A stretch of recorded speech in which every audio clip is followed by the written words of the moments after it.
Faqad qala Allah subhanahu wa ta'ala fi kitabil karim wa huwa asdaul qailin. A'udzu billahi minasyaitonir rajim. Bismillahirrahmanirrahim. Ya ayyuhalladzina amanu taqullaha haqqa tuqatih wa la tamutunna illa wa antum muslimun. Wahai orang-orang yang beriman, bertakwalah kalian kepada Allah dengan sebenar-benarnya takwa, dan janganlah kalian mati kecuali dalam keadaan beragama Islam. Wa qala idzan bismillahirrahmanirrahim. Ya ayyuhalladzina amanu dukhulu fis-silmi kaffatan wa la tattabi'u khutuwatis syaitan innahu lakum aduwwum mubin. Wahai orang-orang yang beriman, masuklah kalian ke dalam Islam secara benar, dan janganlah kalian ikuti langkah-langkah setan, karena sesungguhnya setan itu musuh yang nyata bagi kalian. Wa qala idzan bismillahirrahmanirrahim. Innallaha wa malaikatahu yusalluna 'alan nabi ya ayyuhalladzina amanu sallu 'alaihi wa sallimu taslima. Sesungguhnya Allah dan para malaikatnya bersalawat kepada Rasulullah Muhammad sallallahu alaihi wasallam. Maka wahai orang-orang yang beriman, bersalawatlah kalian kepada Rasulullah dengan sebaik-baik salawat. Sadaqallahul azim. Maha benar Allah dengan segala firman-Nya. Ma'asyiral muslimin, sidang jamaah salat Jumat yang insya Allah dimuliakan dan dirahmati oleh Allah Subhanahu wa taala. Dalam kitab dijelaskan, di padang mahsyar kelak ketika seluruh manusia dikumpulkan dari Adam sampai kiamat. Bayangkan, sejak Adam sampai kiamat berapa triliun manusia berkumpul di satu tempat, dan pada saat itu hampir seluruh manusia gelisah. Kenapa mereka gelisah? Karena mereka ingin status hukumnya masuk surga atau neraka, sementara pengadilan belum juga dimulai. Samalah kalau kita dinyatakan tersangka sama polisi, kan kita mau cepat diadili. Adili saya, kalau saya salah berapa tahun vonisnya, kalau tidak salah adili lalu lepaskan dari sangkaan itu. Demikian juga di padang mahsyar, hampir seluruh manusia gelisah, saya ini masuk surga atau masuk neraka, sementara pengadilan belum juga dimulai. Dalam keadaan gelisah itu, datanglah sekelompok manusia menghadap kepada Nabi Adam. Ya Adam, engkau adalah bapak kami semua, tolong menghadap kepada Allah, berdoa supaya segera dibuka pengadilan. Mendengar ini Nabi Adam geleng kepala. Saya malu ketemu Allah hari ini. Kenapa? Saya pernah makan barang haram sekali waktu saya hidup. Di mana mau kusimpan mukaku? Adam alaihi salam sekali makan barang haram, malu ketemu Allah di akhirat kelak. Gimana mereka yang pegawai negeri, sejak masuk pegawai negeri nyogok, seluruh gaji-gajinya sampai pensiun haram di sisi Allah. Seumur-umurnya makan barang haram, di mana mau kau simpan mukamu nanti di akhirat?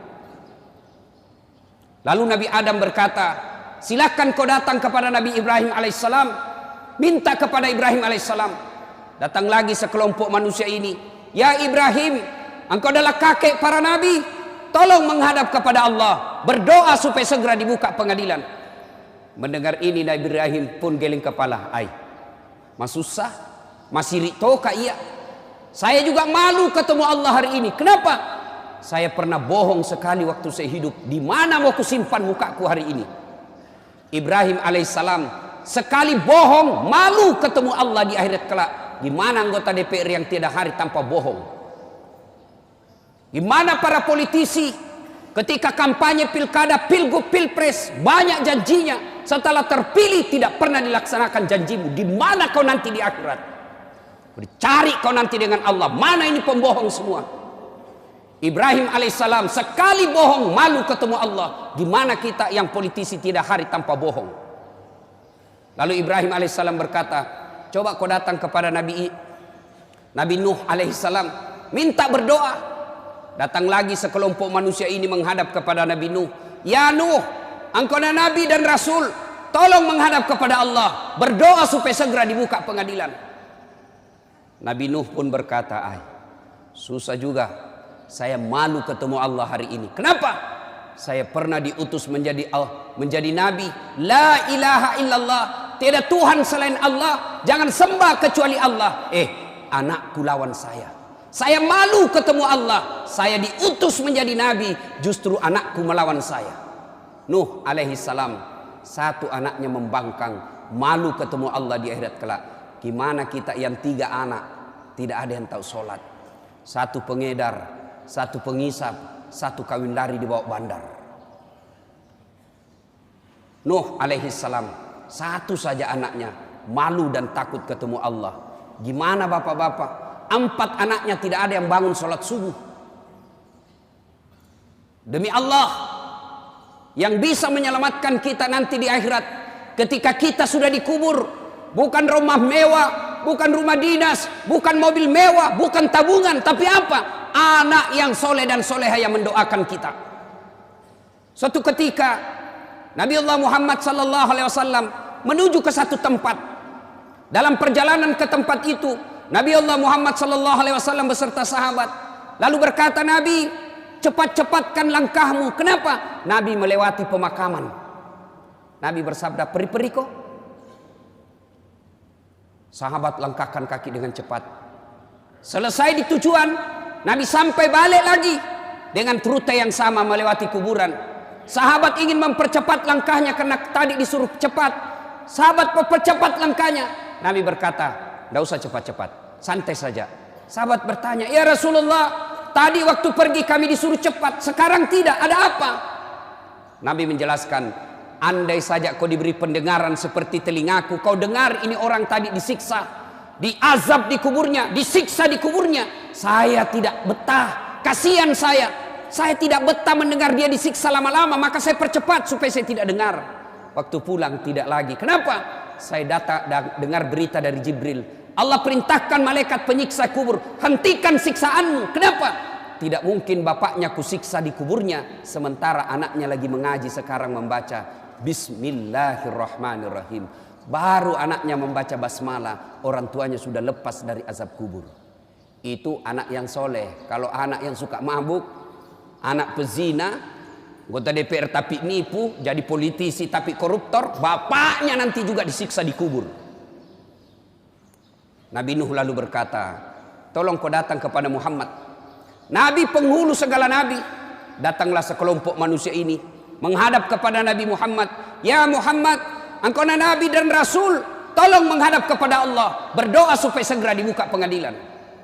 Kalau Nabi sebelumnya angkat tangan dan malu ketemu Allah, Nabi Muhammad berkata, kalau bahasa kita, tenang sampean, duduk mako, tudah mana no, duduk kok, saya menghadap kepada Allah. Hari ini Allah dengarkan doaku. Di sini berlaku salah satu mukjizat saya. Selain waktu saya hidup punya mukjizat Al-Quran, jari-jari tangan saya keluar air, kemana saya jalan dilindungi oleh awan. Hari ini berlaku mukjizatku di akhirat satunya. Apa? Allah dengarkan doaku hari ini. Syafaat saya berlaku hari ini, di mana seluruh manusia tidak didengar doanya, malaikat pun tidak didengar pemohonannya hari ini, hanya saya yang didengar Allah. Duduk sampean. Nabi lalu menghadap kepada Allah.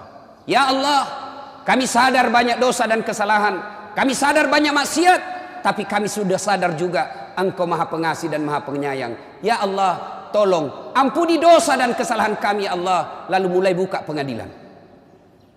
Mendengar ini, dari aras Allah kedengaran suara, ya Muhammad, aku kabulkan doamu hari ini, kau bangkit dari sujudmu. Lalu Allah perintahkan malaikat, siapkan segala keperluan, pengadilan mulai hari ini kita siapkan. Pengadilan mulai diproses. Mulailah kita diadili satu demi satu, berkat doanya Nabi dan syafaatnya Nabi. Ketika Nabi ceritakan masalah ini, sahabat bertanya, ya Rasulullah, apakah semua umat Islam mendapat syafaatmu? Syafaat itu kalau di kantor wali kota, rekomendasi, kata belece, nota. Sahabat bertanya, semua dapat syafaatmu ya Rasul? Tidak. Kalau kau mau mendapat syafaatku, ada 2 syaratnya. Apa syaratnya? Kata Nabi, 1, aqimis salat, tetongangi sampajangnya, dirikan solat. Ini yang paling penting Pak. Ayo, Bapak mau mendapat syafaat, periksa dirinya. Solatnya bagaimana? Mari geledah diri kita. Saya mengamati dari 5 rukun Islam, solat ini yang paling banyak dilalaikan orang Islam. Puasa Pak, biar tukang judi ikut puasa Ramadan. Pemabuk ikut juga puasa Ramadan. Zakat dia bayar zakatnya. Bahkan kadangkala dia pergi haji, tapi sholatnya yang dianggap remeh. Demi Allah, bapak tidak haji, tetap dianggap Islam. Bapak tidak puasa Ramadan, tetap dianggap Islam. Tidak bayar zakat, tetap dianggap Islam. Tapi ketika tidak mendirikan sholat, demi Allah, kafir di hadapan Allah. Kafir. Buka Al-Quran, surah Al-Anfal, Al-Fat ayat 29, Allah jelaskan, Muhammad Rasulullah walladzina ma'ahu asidda walal kuffar ruhama'u bainahum tarahum ruk'an sujada. Tanda umat Muhammad itu, kalau dia mengaku Islam, ruk'an sujada, kamu lihat mereka ruku dan sujud sholat 5 waktu. Bapak tidak puasa 5 tahun berturut-turut, tidak puasa. Taubat hari ini, besok dia bayar puasanya yang lepas, tidak ada lagi kalanya. Tidak bayar zakat 5 tahun berturut-turut, taubat hari ini, besok dia bayar semua zakatnya, selesai utang zakatnya. Tidak haji padahal sudah mampu, tahun depan dia daftar, tahun depannya dia berangkat haji, selesai utangnya soal haji. Tapi kalau bapak tidak sholat subuh tadi, bagaimana cara bayarnya? Coba jelaskan. Yang tidak sholat subuh tadi bagaimana cara bayarnya? Tidak ada, tinggal nunggu siksaannya. Begitu bapak tidak sholat subuh, besok bagaimana caranya? Dia bilang anak muda, besok Ustaz saya sholat subuh. Ya besok untuk besok. Saya sholat 2 kali, lebih salah lagi. Tidak ada pak. Begitu pentingnya ini sholat, sehingga Nabi menjelaskan, andai saja sholat ada dalam dirimu, maka sholat itu seperti fungsi pentingnya kepala. Coba lihat fungsi pentingnya kepala dalam diri kita. Ada orang perang, kena kedua kakinya, tangannya amputasi, potong 2 tangannya, potong 2 kakinya, masih bisa hidup. Ada orang tidak ada pendengarannya, masih bisa hidup. Tidak ada 2 matanya, buta sama sekali, masih bisa hidup. Tapi pernahkah kita melihat ada orang lewat di sini tidak ada kepalanya? Itulah orang Islam yang tidak sholat, ibarat manusia tidak punya kepala. Gimana Allah mau kasih, Nabi mau kasih kita syafaat? Jangankan 5 waktu, sholat Jumat saja terlambat. Ini saya masuk di sini setengah, sudah mulai azan masih setengah. Yang setengah ke belakang, yang terlambat, dengar baik-baik. Bapak sah sholat Jumatnya, cuma sudah tidak terdaftar di absennya malaikat. Sah sholat Jumatnya, tapi sudah tidak tercatat di buku hadirnya malaikat. Begitu hatib naik baca khutbah assalamualaikum, buku malaikat tutup, lapor yang terlambat datang tidak ada dalam namanya. Itu ciri-cirinya, coba lihat, tandai mukanya mereka pak. Mereka itu paling terlambat datang, paling cepat pulang. Assalamualaikum, assalamualaikum, lompat. Baru mau masuk sorga, nenekmu punya sorga. Cuma sholat Jumat andalannya sekali sepekan, itu pun terlambat, paling cepat pulang. Gimana kita nanti berhadapan dengan Allah? Auzubillah min dzalik. Kita berdoa kepada Allah. Ya Allah, berikan saya kebahagiaan. Ya Allah, berikan saya kemuliaan. Ya Allah, sukseskan usahaku. Ya Allah, perbaiki rumah tanggaku. Allah jawab permohonan kita. Hayya 'alas shalah, sini saya kasih kau kemohonanmu. Hayya 'alal falah, sini saya kasih kau kemenanganmu. Apa yang kau mau, sini. Hayya 'alal falah artinya mari saya kasih kau kemenangan. Tapi apa jawaban kita? Tunggu, lagi meeting. Hebatnya tahu, Tuhannya suruh menunggu. Wali kota saja kalau panggil ajudan langsung lari ajudannya pak. Ajudan lari langsung pak, siap pak. Biar lagi tidur langsung bangun. Lalu kenapa ketika Allah yang memanggil kita, hayya 'alas shalah, jawaban kita, tunggu, lagi ada pembeli. Gimana Allah mau memperbaiki hidup kita? Sholat aja kita anggap remeh. Yang kedua, syarat mendapat syafaat menurut Rasulullah sallallahu alaihi wasallam, perbanyaklah menyebut namaku. Apa realitasnya? Apa pelaksanaannya menyebut nama Nabi? Salawat kepada Rasulullah Muhammad sallallahu alaihi wasallam. Kadang saya ditanya, Ustaz, kenapa doaku tidak dijawab Allah? Kenapa doaku tidak dijawab Allah? Salah satu sebabnya, siapa yang berdoa tidak diawali dan diakhiri dengan salawat, maka doanya tergantung antara langit dan bumi. Bapak passwordnya berdoa, kalau mau berdoa, Allahumma salli ala Sayyidina Muhammad wa ala ali Sayyidina Muhammad. Baru terbuka pintu aras doa. Ketika tidak bersalawat, tidak akan sampai doa kita. Coba perhatikan. Ketika Allah merintahkan kita puasa, Allah tidak ikut menunaikan ibadah puasa. Ketika Allah perintahkan kita haji, Allah tidak ikut menunaikan ibadah haji. Ketika Allah perintahkan kita bayar zakat, Allah pun tidak ikut menunaikan ibadah zakat. Tapi ketika Allah merintahkan kita solawat, dengar baik-baik firman Allah. Innallaha wa malaikatahu yusalluna ala nabi. Sesungguhnya Allah dan para malaikatnya bersalawat kepada Rasulullah Muhammad sallallahu alaihi wasallam. Maka wahai orang-orang yang beriman, yusalluna ala nabi, ya ayyuhalladzina amanu sallu alaihi wa sallimu taslima. Bersalawatlah dengan garis bawahi catatannya dengan sebaik-baik solawat. Kadangkala kita salawat tidak ikhlas. Kadangkala kita salawat penyebutannya tidak bagus. Muhammad SAW. Apa artinya? Perbaiki salawat karena itu bagian kecintaan kepada Nabi. Bapak saudara-saudara sekalian yang saya hormati. Saya kasih contoh konkret. Kenapa doa tidak diijabah Allah? Kita bersahabat 2 orang. Anggaplah saya dengan bapak bersahabat. Ada anak saya nakal betul. Bapak lagi sakit gigi, anak saya mukul tak, ribut aja kerjanya. Begitu saya meninggal, datanglah anak saya minta pertolongan kepada bapak. Pak, om, tolonglah saya mau bayar uang sekolah tapi tidak ada duit, pinjam luang duitnya. Lalu bapak berpikir apa? Ini anak kurang ngajar, selama ini bikin pusing kita, tidak pernah kita dikasih tenang di komplek. Datang istrinya bapak, Pak, jangan kau lihat itu anak, jangan kau lihat itu sifatnya anak. Ingat bapaknya. Siapa bapaknya? Baik itu bapaknya. Akhirnya apa? Anak ini ditolong bukan karena melihat kelakuan anaknya, tapi mengingat jasa-jasa bapaknya. Akhirnya apa? Dikabulkan keinginannya. Kalau Allah melihat dosa dan kesalahan kita, Pak, istri aja kita tipu. Kita di kantor suka bohong. Kita suka makan barang haram. Sepertinya Allah tidak akan mendengarkan doa kita. Tapi doa sebelum kita lakukan, kita menyebut ya Nabi salam alaik, ya Rasul salam alaik, ya Habib salam alaik, salawatullah alaik. Akhirnya apa? Allah kabulkan doa kita. Bukan karena melihat kita, tapi kita menyebut orang yang dicintai oleh Rasul, dicintai oleh Allah Subhanahu wa taala.